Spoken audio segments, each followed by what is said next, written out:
पक्ष की बुधवार शुरू करें इसका 21 पाठ भगवान गणेश की मूर्ति उसका पूजन करके दीप जला करके भोग लगा करके बड़ी श्रद्धा और सूर्य उदय से पहले स्नान करके पहले पाठ करेंगे तो 6 महीनों में इसका जो इच्छा वो पूर्ति होती है। विद्यार्थी लभते विद्याम, धनार्थी लभते धनम, पुत्रार्थी लभते पुत्रार्थ, मोक्षार्थी लभते गतिम। गुरु बनाने का तात्पर्य क्या है? गुरु बनाया नहीं जाता है। गुरु काहे का बनाओगे? मट्टी का बनाओगे, आटे का बनाओगे? गुरु के घर, बहन के घर और मंदिर कभी खाली नहीं जाता। चौकी रखना। तो सदगुरु भगवान की जय। गुरुजी, जैसे कि एक चीज़ मानता हूँ कि जनता का सवाल है, अगर उसमें कोई गलती हो जाए तो मैं माफ़ी मांगूंगा, लेकिन मानता हूँ कि सब चीज़ हल पैसों से नहीं होती। लेकिन आज के टाइम में देखता हूँ कि लोगों का समस्या कि ये बता रहे हैं कि हमारे पैसों की तंगी है या हमारे बरगद नहीं हो रहा। तो सबसे बड़ी पैसों की तंगी कैसे दूर हो सकती लोगों का मन में है, और किस प्रकार कौन से मार्ग पे चलने से पैसे संबंधित या धन संबंधित, पैसे के रूप में कुछ भी कहूँ धन होता है या धन संबंधित, वो कैसे दूर हो सकता है? या कोई मार्ग पे चलने से होगा या कोई ऐसी पूजा या तपस्या करने से? कोई ऐसा मार्ग बताइए। यानी बात यह है, धन संबंधी पैसे संबंधी जो लोगों को आपूर्ति हो रही है, मिल नहीं रही है, तो वो तो सबको अपने भाग्य परस से मिलता है। तो उसके उपरांत भी पुरुषार्थ से, और पुरुषार्थ भी साथ जब देता है भाग्य। व्यवहार के अंदर में, संसार में भाग्य आगे पुरुषार्थ पीछे, और परमार्थ के अंदर में भाग्य पीछे पुरुषार्थ आगे। अब बता रहे हैं कि न्याय नीति से जो पैसा कमाया जाता है वो ही बुद्धि को शुद्ध करता है, क्योंकि आज खर्चे ज़्यादा बढ़ गए। अनेक प्रकार के पहले परंपरा में जो थे वो थोड़ा में गुजारा कर लेते अपना, पर आज तो सबको गाड़ी कार चाहिए, अच्छा बंगला चाहिए, टीवी तमाशा चाहिए, गाड़ी चाहिए, सब और चल चाहिए हो गया। अब वो भी बता रहे हैं कि अपने को मिले कैसे, वैसे ही पुरुषार्थ करते हैं, जिस तरह भाग्य साथ देता नहीं, और अपने झूठ कपट से करना चाहते हैं तो वो प्राप्त भी हो जाए तो बिगाड़ देगा, वो रहेगा नहीं। क्योंकि लक्ष्मी के भाई 4 होते हैं। ज्येष्ठ भ्राता, धर्म है दान। लक्ष्मी आई है क्योंकि 100 रुपये कमाते आप, उसमें 10 रुपये आप दान कर दो तो आपके 90 रुपये खरे हैं, तो उसको आग नहीं जलाएगी, चोर नहीं ले जाएगा। उसके अन्न ला करके आप खाओगे तो आपकी बुद्धि शुद्ध पवित्र होगी। किसी महात्मा को खिलाओगे तो बुद्धि शुद्ध होगी उनकी। आज कह रहे हैं कि साधु बिगड़ गए, ब्राह्मण बिगड़ गए, तो खिलाते कौन उनको? जो गृहस्थी लोग कमा के लाते हैं वही तो देते हैं यहाँ ला करके। अब कैसा कमाते? अन्याय का, चोरी का लाए तो उनकी बुद्धि भ्रष्ट हो जाएगी। वो क्या करेंगे? भजन क्या करेंगे वो? तो इसलिए सबसे पहले तो यह है कि न्याय नीति उनसे ही है, झूठ कपट न हो। और उसमें पैसा कमाया तो 10 रुपये आप दान में करो। दान नहीं करोगे तो रखना चाहोगे या तो चोर ले जाएगा, सरकार छापा मारेगी, उसे बचा लोगे तो आग लग जाएगी। चौथा भाई ये, हाँ? तो इसलिए ऐसा व्यवहार में न्याय नीति से पैसा कमाए और उसमें दान करे, गौ सेवा करे, वास्तविक की आवश्यकता अनुसार करे, तो आपका धन बढ़ेगा, स्थिर रहेगा और आगे व्यापार चलेगा। ये बात। धन्यवाद। जैसे कि गुरुजी ने कहा था, जैसे भी कोई भी अर्निंग होती है उसका 10वां हिस्सा चाहे गाय के निमित्त चाहे ब्राह्मणों के निमित्त कहीं ना कहीं खर्च करना चाहिए। और अगर मैं जैसे आपको पिछली बार बताया था, प्रकृति का नियम है लौटाने का, देती कुछ नहीं है बस लौटाती है। जो आप खर्च करोगे उसका 10 गुना आपके पास लौटाएगी, जैसे गुरुजी ने कहा। गुरुजी जैसे कि एक बार देखा हूँ कि माताओं में ज़्यादातर कहा जाता है कि, और ज़्यादातर माताओं का सवाल है कि बीमारी ग्रस्त हो रहा है हमारे परिवार में, हर कोई एक बीमार तैयार होता है, दूसरा बीमार पड़ जाता है, या बीमारी ग्रस्त है या लाइलाज बीमारी हो जाती है। तो बीमारी मुक्ति कैसे, कोई ऐसा पूजा या कोई हो सकता है, या कोई ऐसा आराधना करने से, या कोई ऐसी देवी देवता की? नहीं, बीमारी तो ऐसा है कि आज लोग अपनी दिनचर्या बिगाड़ बैठे हैं, खान पान बिगाड़ बैठे हैं। सवेरे सूर्योदय होता है, सोए रहते सब, सूर्योदय हो गए, सोए पड़े हैं, नींद में खर्राटा ले रहे हैं, तो उस पर सूर्य भगवान सख्त नाराज है। उसके घर में रोग आएगा, दरिद्रता आएगी। अपने को लक्ष्मी चाहिए, निरोगता चाहिए, सूर्य से पहला स्नान करो और काले नीले वस्त्र का त्याग करो और चोटी रखो हिंदू मात्र के लिए। माई लोग तो रखती है, भाई लोग नहीं रखते चोटी। और सूर्य भगवान को अर्घ्य दो, जल चढ़ाओ, तो आपके घर में रोगता आएगी, रोग भग जाएंगे, खूब लक्ष्मी प्राप्त होगी सबसे पहले। और खान पान बिगड़ गया, क्या खाते हैं? शराब पीते हैं, मांस भक्षण करते हैं, लहसुन प्याज खाते हैं। तो ये सारे बता रहे हैं बुद्धि बिगाड़ने वाले सब काम करने वाले हैं, तो इसका त्याग करें। इसलिए रोग लगते हैं, जितना भी नशा सब रोग पैदा करने के लिए, जल्दी मरने के लिए। यहाँ से अपने को अमेरिका पहुँचना है, कलकत्ते कहीं पहुँचना है, तो क्या करोगे? हाँ, फ्लाइट की सवारी कर जाते हैं, पहुँच जाते हैं घंटा 2 घंटा में, पैदल जाओगे कब पहुँचोगे? तो इसी प्रकार जल्दी मरने के लिए नशा आई है। नशा नाम ही नाश का है, क्योंकि भगवान ने अपने को 3 वस्तु दिए, 3 सबको दी। 3 क्या दिए?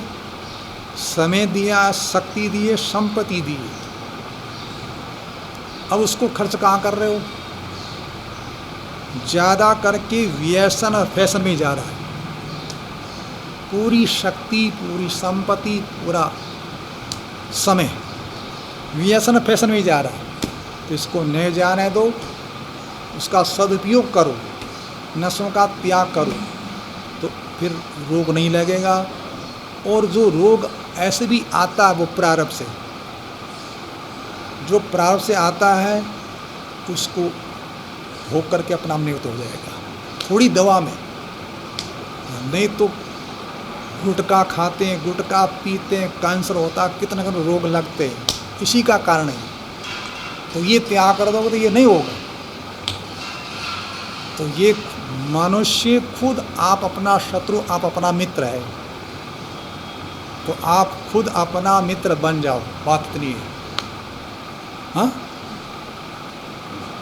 ठीक है।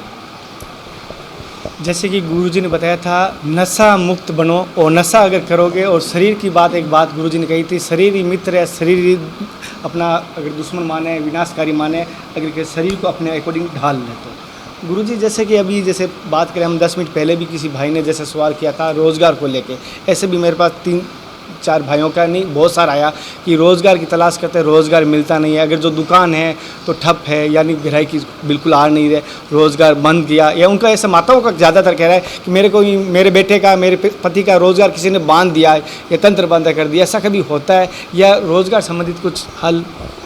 कुछ नहीं होता, ये सब मन का भ्रम है। मिलता जितना है अपना प्रारब्ध भाग्य से उतना ही मिलेगा आपको। पुरुषार्थ करोगे मिलेगा, पर मिलेगा अपने भाग्य के अनुसार, ज़्यादा नहीं मिलेगा। कह रहे हैं कर कमंड कर लिए तुलसी जहाँ लग जाए, सरिता सर्प बूंद अनादि क्षमाए। हाथ में लोटा ले लिया, और उस लोटे को मटकी से भरो, कुंडी से भरो, कुंड से भरो, तालाब से भरो, नदी समुद्र से भरो, जितना है उतना 1 लीटर पानी 1 लीटर आएगा। एक बूंद ज़्यादा नहीं आएगा, आएगा डालोगे निकल जाएगा वो। तो इसी प्रकार अपने कर्म रूपी कमंडल, वो चाहे यहाँ घर में रहकर कमाए, चाहे किसी गांव में जाए, किसी शहर में जाए, कलकत्ता मुंबई जाए, मिलना उसको उतना ही है, जितना उसका कर्म कमंडल है उतना ही। तो इसलिए पुरुषार्थ तो करना चाहिए, पर भाग्य पर भरोसा है, तभी काम होगा। और बांधना बांधना कुछ नहीं है, ये मन में भ्रम है। हाँ, जैसे कि गुरु जी एक चीज़ जानना चाहता हूँ, जैसे कि मेरे भी गुरु हैं, लेकिन गुरु का महत्व मैंने बहुत ज़्यादा सुना है। जैसे कल अब 2 दिन पहले गुरु पूर्णिमा गई थी, लेकिन जो मेरे नए भाई बहन हैं उन्होंने गुरु बनाया, वो चाहते हैं कि हम गुरु को प्रसन्न कैसे कर सकते हैं, या हमारे शिष्य की क्या पात्रता होनी चाहिए कि हम गुरु से ज्ञान या गुरु से जो आशीर्वाद मिल सके हमें। ये गुरु क्यों बनाया जाता है? गुरु बनाने का तात्पर्य क्या है? गुरु बनाया नहीं जाता है। गुरु काहे का बनाओगे? मिट्टी का बनाओगे, आटे का बनाओगे? अरे गुरु धारणा होती है, मान्यता होती है, बनाया नहीं जाता है।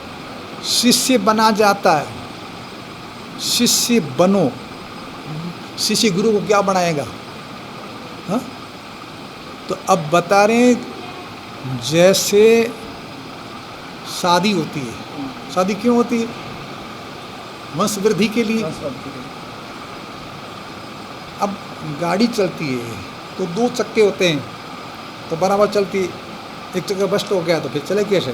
तो इसी प्रकार रस रूपी गाड़ी को खींचने के लिए ये 2 है, पति और पत्नी, वंश वृद्धि के लिए। और ये एक ग्रस्त सबका मूल है।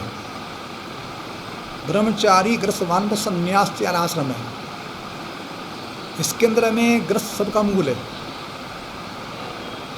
मूल से ही ग्रस्त ही ब्रह्मचारी पैदा होता है, वानप्रस्थ होता है, संन्यास होता है, सबका भरण पोषण यहाँ से होता है। अब मूल में ही भूल हो गई, यही बिगड़ गया।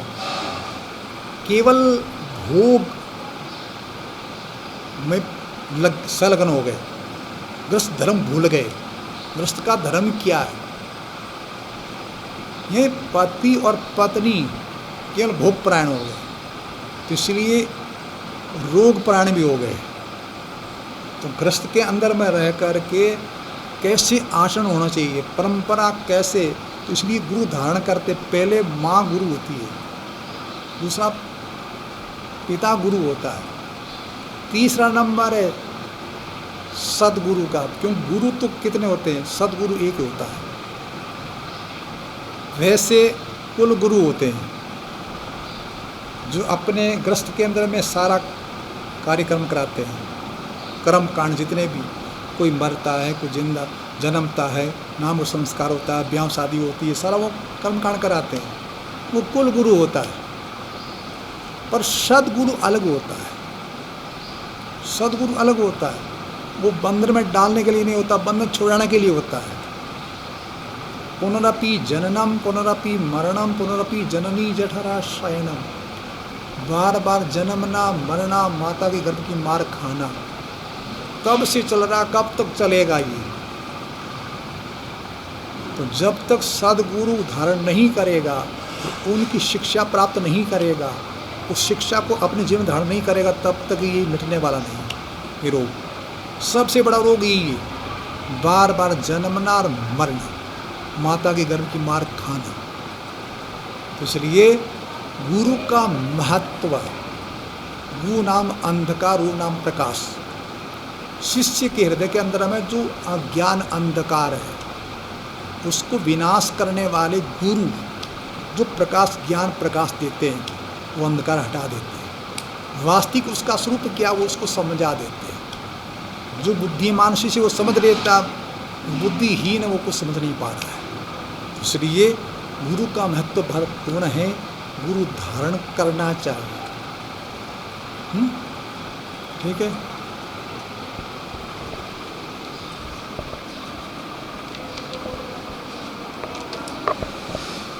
गुरुजी, जैसे कि कुल देवी का, जैसे कि लोगों को पता नहीं होता है, या कुल देवी को लोग प्रसन्न करना चाहते हैं, तो कुल देवी का जीवन में कितना, परिवार में कुल में कितना महत्व होता है, या कुल देवी की जिनको पता नहीं है वो किस प्रकार पूजा कर सकते हैं? क्योंकि कुल देवी तो सबके होती है, अलग कुल देवी होती है, उसकी पूजा करनी चाहिए, उसकी मान्यता घर में होनी चाहिए। हमारे नाथ संप्रदाय में कुल देवी है हिंगलाज, अंदर मूर्ति लगी सामने, और वो शक्ति पीठ है। पाकिस्तान में है वो, उसका शक्ति पीठ हिंगलाज मैया का। तो कह रहे हैं कि वो मस्तक है वहाँ पर गिरा हुआ। तो हमारे नाथ संप्रदाय की परंपरा कुल देवी वो है। तो इसी प्रकार सबके कुल देवी अलग अलग होती है। तो अपने कुल देवी को मनाओ, जिससे अपना कुल पवित्र हो जाएगा, अपना वंश पवित्र हो जाएगा। उसकी महत्व है इसके अंदर में, उसकी मान्यता।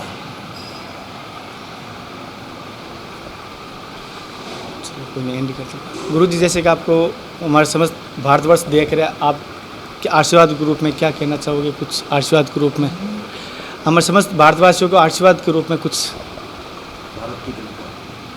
आशीर्वाद यही है कि अपने मातृदेव भाव, पितृदेव भाव, आचार्य देव भाव, अतिथि देव भाव, इनको प्रणाम करो, सेवा करो, आज्ञा पालन करो। किसकी? माता की, पिता की, गुरु की और अतिथि की। क्योंकि जो माता का स्वरूप है वो साक्षात माँ पार्वती का रूप है, पिता का स्वरूप है वो भगवान शंकर का स्वरूप है। इस भाव से पुत्र और पुत्री अपने माता पिता की आज्ञा पालन करें, प्रणाम करें, सेवा करें, उनका आशीर्वाद प्राप्त करें। तो गुरु को साक्षात क्या समझे? गुरु ब्रह्मा, गुरु विष्णु, गुरुदेव महेश्वर, गुरु साक्षात पर ब्रह्म, तस्मै श्री गुरुवे नमः। ऐसे उनका स्वरूप है गुरु जी का। तो उनको प्रणाम करें, उनकी आज्ञा का पालन करें। यही मैं भगवान से, आदिनाथ भगवान शिव से प्रार्थना करता हूँ, वो सबको ये बुद्धि प्रदान करे।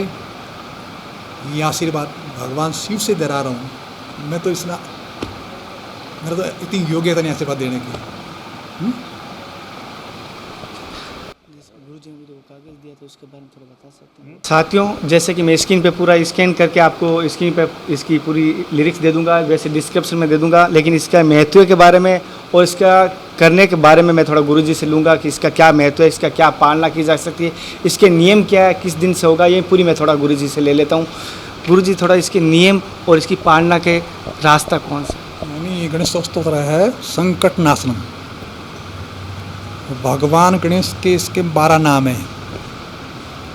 तो इन नामों का जो स्तोत्र का पाठ करता है, विशेष शुक्ल पक्ष की बुधवार शुरू करे इसका 21 पाठ भगवान गणेश की मूर्ति उसका पूजन करके, दीप जला करके, भोग लगा करके, बड़ी श्रद्धा और सूर्य उदय से पहले स्नान करके पहले पाठ करेंगे। तो 6 महीनों में इसका जो इच्छा वो पूर्ति होती है। विद्यार्थी लभते विद्याम, धनार्थी लभते धनम, पुत्रार्थी लभते पुत्रान, मोक्षार्थी लभते गतिम। जिसकी विद्या की इच्छा है प्राप्त करने की, तो उसको विद्या प्राप्त होती है, और जिसकी धन की इच्छा तो धन प्राप्त होता है, और जिसको पुत्र की इच्छा है वो पुत्र प्राप्त होता है, और तीनों इच्छा नहीं है तो उसको मोक्ष भी प्राप्त हो जाता है। ये भगवान गणेश का स्तोत्र का विशेष महत्व है, इसको पाठ करना चाहिए। इसका कोई संकल्प लेके करें या किसी प्रकार कोई संकल्प का तरीका? तो संकल्प करके करो, संकल्प कर सकते हो, काम पूर्ण होगा आपका। इसके लिए कोई त्याग की आवश्यकता होती है? कोई ऐसा त्याग तो नशों का त्याग करे, चोटी रखे, नशा नहीं करे, और काला नीला न पहले वस्त्र, लहसुन प्याज त्याग करे। ये त्याग करना पड़ेगा, तब पूर्ण फल मिलेगा। जैसे कि कुछ माताओं के बीच में क्रॉस सवाल आएगा, जैसे हम महीने में अगर 4 दिन अगर वो नहीं कर सकती तो उसकी जगह उनको कोई पाप या कोई दोष नहीं लगेगा? नहीं, कोई दोष नहीं, कोई दोष नहीं है। 4 दिन छोड़ दो, 4 दिन उसको फिर बाद में करो। जैसे कि गुरुजी ने बताया था कोई दोष नहीं लगेगा। जैसे आपके कोई भी क्रॉस सवाल होते हैं मैं पहले ही कर लेता हूँ और जानकारी देता हूँ, ये मैं पूरी आपको स्क्रीन पे स्कैन करके मैं दे दूँगा, और जैसे कि और नीचे डिस्क्रिप्शन में इसकी पूरी लिरिक्स मैं लिख के दे दूंगा और कोशिश करूंगा और सभी से मैं ये निवेदन करूंगा जैसे गुरुजी ने बताया उस मार्ग पे चलें और मेरे द्वारा दी गई जानकारी कैसी लग रही है वो भी मुझे ज़रूर बताएं, मेरा हौसला बढ़ाए। अभी तक आपके जनता की आवाज़ के साथ नहीं जुड़े हो तो जुड़िए और अगर जनता की आवाज़ को सपोर्ट कर सकते हो तो सपोर्ट कीजिए। और साथ ही साथ मैंने कहा आपको जैसे कि नाथ संप्रदाय की मैं कोशिश करूँगा अधिकतर लाऊंगा क्योंकि आप सभी ने नाथ संप्रदाय की सीरीज़ को बहुत ज़्यादा सपोर्ट किया। आप सभी का हृदय की गहराई से मैं एक बार फिर धन्यवाद करता हूँ और फिर मिलते हैं नए दर्शनीय स्थल के साथ, नए संत महात्मा के साथ, नए त्याग और तपस्या से आपको रूबरू करवाता हूँ, उनका आशीर्वाद दिलाता हूँ। तब तक जय हिंद, वंदे मातरम, हर हर महादेव, जय गुरुदेव। तो सदगुरु भगवान की जय। गुरु के घर, बहन के घर और मंदिर कभी खाली नहीं जाता, चौकी रखना। तो सदगुरु भगवान की जय। गुरु के घर, बहन के घर और मंदिर कभी खाली नहीं जाता, चौकी रखना।